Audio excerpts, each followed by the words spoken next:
গরিব মানুষের সরকার ছিল জননেত্রী শেখ হাসিনা। উনি গরিবের সরকার ছিল। আওয়ামী লীগ সরকার আমলে ভালো ছিলাম। ভালো মানে মানুষ জানমালের নিরাপত্তা আছিল, মানুষ অনেক কিছু সুযোগ সুবিধা পাচ্ছিল। এখন তো এলে একটাও নেই।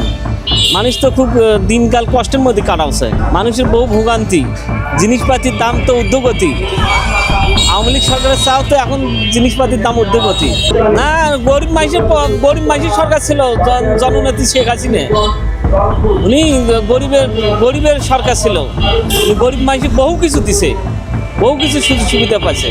কি অর্থ চুরি করছে? অর্থ চুরি করলে দেশে তো এত উন্নয়নটা করতে কি হলো? ওরা যদি চুরি চামারি করে খাবি তাহলে দেশে উন্নতি হলো। এরা খায় না, এরা ফিরে উন্নতি কোনটা আসবার? মানুষ শান্তির কোনটায়?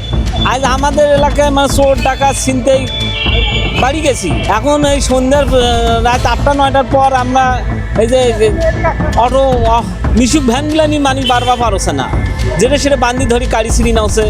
মানুষের জানমালের নিরাপত্তা নেই।